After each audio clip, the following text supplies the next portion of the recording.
Hi hello namaste welcome to my channel. Big boss season 9లో ఇక చూసారు కదండి.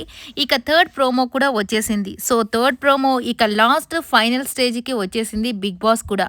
అందుకే ఎప్పుడు మీ యొక్క ఈ సీజన్ మొత్తంలో ఎప్పుడు రిగ్రెట్గా ఫీల్ అవుతున్నారు, ఏ వీక్ని రిగ్రెట్గా ఫీల్ అవుతున్నారు అంటే మీకు అబ్బా ఈ క్షణాలు ఈ రోజులు వచ్చుంటే బాగుండేది కాదు అని ఎప్పుడైతే అనిపించిందో, సో ఆ యొక్క వీక్ని మార్క్ చేయమనగానే ప్రతి ఒక్కరికి ఏదో ఒక రిగ్రెట్ ఫీలింగ్ ఉంటుంది కదా. ఎవరినో ఒకరి మాట అనడమో, ఎవరో ఒకరిని తిట్టడమో, ఎవరో ఒకరి మీద కోప్పడ్డమో, ఇలాగా ఏదో ఒక సిచ్యువేషన్ కలిగి ఉంటుంది కాబట్టి ప్రతి ఒక్కరు ఒక్కొక్క వీక్ అయితే చెప్పేస్తున్నారు. ఇక తనూజ వచ్చేసి భరణి గారు వెళ్ళిపోవడము, ఈమె లోన్లీగా ఫీల్ అవుతామని ఈమె అనుకోవడము, సో దాని గురించి చెప్తూ ఉంది కదా. సో ఈ వీడియో అంతా చెప్పే ముందు ఖచ్చితంగా లైక్ చేయండి, షేర్ చేయండి, కమెంట్ చేయండి, సబ్స్క్రైబ్ చేసుకోవడం మాత్రం మర్చిపోకండి. Please subscribe my channel. అలాగే ఇక తనూజ వచ్చేసి భరణి గారు వెళ్ళిపోయిన తర్వాత నేను కొద్దిగా లోన్లీ అయిపోతానని చెప్పేసి అంటూ ఉంది. ఇక తను ఎప్పుడూ లోన్లీగా అయితే లేదు. ఎందుకంటే ఎప్పుడు ఎవరో ఒకరు తన పక్కనే ఉండి తనని ఎప్పుడూ భుజం తడుతూ పదమ్మా అని చెప్పి అంటూనే ఉండేవాళ్ళు. ఎప్పుడు కూడా ఫ్రెండ్ అనే కావచ్చు. ఇప్పుడు ఒక్కొక్కరు మొన్న మాధురి గారు కావచ్చు, భరణి గారు వెళ్ళిపోయిన తర్వాత మాధురి గారు ఉన్నారు. మాధురి వెళ్ళిపోయేసరికి మళ్ళీ భరణి గారు మళ్ళీ రీఎంట్రీ ఇచ్చేశారు. దాని తర్వాత కళ్యాణ్ ఎప్పుడు పక్కనే ఉంటాడు. దాని తర్వాత మొన్నటి వరకు రీతు ఉన్నింది. ఇట్లా ఎవరో ఒకరు ఆమె పక్కనే ఉంటూనే అమ్మా మేమున్నాంలే నీకు తోడుగా, నువ్వు భయపడొద్దు అని చెప్పి ఎప్పుడు చెప్తూనే ఉండేవాళ్ళు. నెక్స్ట్ వచ్చేసరికి ఇమ్మాన్యుయల్కి కళ్యాణ్కి ఆ చీటీ ఇవ్వడం అనేది నిజంగా చాలా రిగ్రెట్ ఫీల్ అయ్యారు. ఎందుకంటే తనే అడిగి తీసుకొని తనూజాని నామినేట్ చేస్తానని చెప్పాడు. ఏం చెప్తాడో అని చెప్పి ఏం పాయింట్స్ చెప్పి చేస్తాడని నేను అనుకున్నానే కానీ తను చెయ్యాలి నేను చేయలేదు సార్, అది నాకు కొద్దిగా రిగ్రెట్ ఫీల్ అయితే అయ్యాను అని చెప్పేసి ఇమ్మాన్యుయల్ అయితే చెప్తున్నాడు. ఇక సంజన గారు వచ్చేసి రీతు గురించి, ఎస్ ఆమె ఎప్పుడు కూడా రీతుకి అగేనిస్ట్గా వెళ్ళాలని సీజన్ మొత్తంలో అనుకోలేదు. బట్ ఆ సందర్భంలో చాలా వీక్స్ నుంచి తను కంటిన్యూస్గా తను నామినేట్ చేస్తూ నువ్వేం ఆడలేదు అని అనేసరికి ఈమె కూడా కొద్దిగా ఫీల్ అయ్యి ఎస్ నువ్వేం ఆడుతున్నావమ్మా, నువ్వు ఆడేది కూడా ఈ ఆటే కదా అని చెప్పేసి రీతు మీద ఫైర్ అవడం, ఆ మాట్లాడడం. నేను ఎప్పుడు లైఫ్లో ఒక అమ్మాయిని ఇలా అనలేదు సార్, బట్ నేను కూడా ఫీల్ అవుతున్నాను. తను నాకు సారీ చెప్పింది, నేను కూడా తనకు సారీ చెప్పాను. సో బట్ అనకుండా ఉంటే బాగుండేదని చెప్పేసి ఈమె కూడా పాపం నిజంగానే రిగ్రెట్ ఫీల్ అయింది. ఎస్ నిజంగానే జెన్యూన్గా అనిపించింది. ఇక నెక్స్ట్ వచ్చేసరికి డేమాన్ పవన్ కూడా చాలా మంచి అబ్బాయి, చాలా స్వీట్ హార్టెడ్ అనమాట. నిజంగా చాలా జోవియల్గా సీజన్ మొత్తం ఇలా ఉంటే చాలా బాగుండేది. మరి రీతు వల్ల ఏదో ఒక చోట ఈ అబ్బాయి అయితే డౌన్ అయితే అయిపోయాడు. గేమ్స్ ఆడుకుంటూ వచ్చాడు కానీ ఒక దగ్గరే స్టక్ అయిపోయాడు.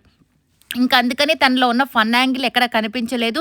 ఇక ఎవరితో తను కలవడం కనిపించలేదు. రీతు ఎప్పుడైతే ఎలిమినేట్ అయితే అయిపోయిందో అప్పటి నుంచి తను అందరితో కలవడం, అందరితో మాట్లాడడం, అందరితో జోకులు వేయడం, ఆ యొక్క కామెడీ యాంగిల్ని బయటకు తీసుకురావడం నిజంగా అందరికీ నచ్చేశాడు డేమాన్ పవన్. సో తను కూడా నేను ఆ రోజు తొయ్యకుండా ఉంటే రీతుని బాగుండేది సార్, మాటలతోనే చెప్పునుంటే బాగుండేది, బట్ అది కూడా నేను చేయడం తప్పే కాబట్టి ఒక అమ్మాయిని అట్లా చేయడము, బట్ నేను ఆ వీక్ని రిగ్రెట్గా ఫీల్ అవుతున్నానని డేమాన్ పవన్ కూడా చెప్పడం నిజంగా చాలా బాగా అనిపించింది. ఇక భరణి గారు, సో భరణి గారు ఆ రోజు బెడ్ టాస్క్లో శ్రీజాన్ అలా చేయడం నిజంగానే ఈ సీజన్ మొత్తంలో కొద్దిగా ఏదైనా వర్స్ట్ అంటే ఆయన విషయంలో అదే ఆయన చేసింది. ఎందుకంటే ఆ రోజు మాట్లాడుతున్న టైంలో ఆయన అట్లా తోసేయడం అనేది నిజంగా చాలా బిగ్ మిస్టేక్ లాగా అనిపించింది. ఎందుకంటే ఆయన కూతురు అని చెప్పి ఒక అమ్మాయిని అంత ఇష్టపడే ఆయన, అలాగే ఇంకొక చెల్లెలు అని చెప్పేసి ఆయన బాండింగ్స్కి అంత విలువిచ్చి ఆయన ఒక అమ్మాయి మాట్లాడుతుండగానే ఆ అమ్మాయిని తోసేయడం అనేది నిజంగా ఆయనకు మాత్రం చాలా రిగ్రెట్ ఫీల్ అయితే అయ్యాడు. కాబట్టి ఆయన చేసిన చాలా బాగా అనిపించింది. ఇంకా సుమన్ శెట్టి గారికి ఏది రిగ్రెట్ ఫీలింగ్ అనేది చూపించలేదు. ఎందుకంటే ఆయన ఏ మాట ఎవరిని అన్నాడో కూడా ఎవరికి తెలియదు. ఎందుకంటే ఆయన ఎప్పుడు ఆయన పాటికి ఆయన ఉంటాడు. ఏదో గేమ్స్ వచ్చినప్పుడు అర్థమైంది ఆడతాడు, అర్థం కానిది ఆడడు. ఇక నామినేషన్స్లో చూస్తే పాపం ఎవరో ఒకరిని ఏదో ఒక పాయింట్ చెప్పండిరా బాబు నేను చెప్తాను అని ఆయన అంటుంటాడు. ఇట్లా జరిగిపోతుంది కానీ ఆయన ఒక మాట ఎవరిని అన్నాడో తెలీదు, ఆయనది చూపించలేదు. కాబట్టి ఇలాగ ప్రతి ఒక్కరు రిగ్రెట్ ఫీల్ అయిన వీక్ని అయితే అక్కడ పెట్టేశారు. ఇక ఫస్ట్ ఎలిమినేషన్ అయితే సుమన్ శెట్టి గారు అయితే అయిపోయారు కదా. ఇక సెకండ్ ఎలిమినేషన్ పక్కాగా భరణి గారు అయితే అయిపోయారు. కంప్లీట్గా హౌస్ నుంచి కూడా ఆయన వెళ్ళిపోయారు బయటికి. సో ఇక ఇద్దరు ఫ్రెండ్స్ ఒకేసారి దోస్త్ మేరా దోస్త్ అనే పాట నిజంగా సరిపోయింది వీళ్ళిద్దరికి. సో కాబట్టి ఇద్దరు కూడా హ్యాపీగా ఇన్ని రోజులు హ్యాపీగా ముచ్చట్లు చెప్పుకుంటూ, నేను చాలాసార్లు చెప్పాను నా వీడియోస్లో, సో ఒక విలేజ్‌లో ఇద్దరు బయట అరుగు మీద కూర్చొనుంటారు కదా! ముచ్చట్లు చెప్పుకుంటూ పెద్దవాళ్ళిద్దరూ. అలాగా వీళ్ళిద్దరూ కూర్చొని అందరి మీద ఏదో ఒక జోక్స్ చెప్పుకొని, నవ్వుకుంటూ అలా సరదాగా చాలా బాగా మాట్లాడుకుంటూ, ఒకరి కష్టాలు ఒకరు తెలుసుకుంటూ, ఒకరికి హెల్ప్ చేసుకుంటూ ఇలా ఉండేవాళ్ళు. ఇద్దరు ఒకేసారి బయటికి వెళ్ళిపోవడం ఒక విధంగా హ్యాపీయే. ఎందుకంటే ఇంతవరకు సుమన్ శెట్టి గారు ఉండడం చాలా గ్రేట్ అనిపిచ్చింది. ఎప్పుడో ఎళ్ళిపోతారనుకుంటే ఇప్పటిదాకా తీసుకొనొచ్చారు. ఇక భరణి గారు కూడా ఆల్రెడీ వెళ్ళేసి వచ్చి మళ్ళీ ఆయన ఉండి ఆయనలో పెద్ద మార్పయితే రాలేదు. ఈ ఫన్ యాంగిల్‌ని ఒక్కటి తీసుకొనొచ్చాడు గానీ, గట్టిగా మాట్లాడడం, ఒక దాని మీద స్టాండ్ తీసుకోవడం ఇంకా ఆయన ఎందుకో నేర్చుకోలేకపోయాడు. But okay. ఇద్దరికీ ఇంత మంచి జర్నీ జరిగింది కాబట్టి సో హ్యాపీ.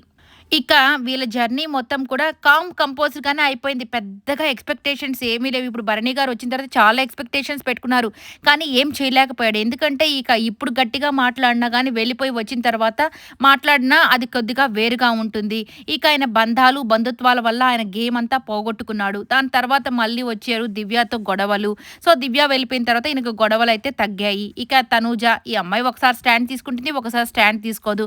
ఇట్లాగా ఇద్దరి జర్నీ కూడా ఏదో అలా అయితే హ్యాపీగా వెళ్ళిపోయింది కాబట్టి ఇంతటితో మంచితనంగా వెళ్ళిపోతేనే బెటర్. ఎందుకంటే లాస్ట్ వీక్ వీళ్ళు సంజన గారికి ఆ పాయింట్స్ ఇవ్వడం, దాంతో పాజిటివ్ ఎపిసోడే పడింది. సో, రిగ్రెట్స్ అనేవి లేకుండా వీళ్ళిద్దరు బయటికి వెళ్ళిపోవడం హ్యాపీగా అనిపించింది. ఇప్పుడు టాప్ 5గా వచ్చేసి తనుజ, ఇమ్మాన్యుయల్, కళ్యాణ్, సంజన గారు, డేమోన్ పవన్ 5గురు పర్ఫెక్ట్ క్యాండిడేట్స్. ఇద్దరు కామనర్స్, 3 సెలబ్రిటీస్ అయితే ఈసారి హౌస్‌లో ఉండబోతున్నారు. టాప్ 5గా నిలిచారు. మరి మీకేమనిపించింది ఈ టాప్ 5 చూసినప్పుడు?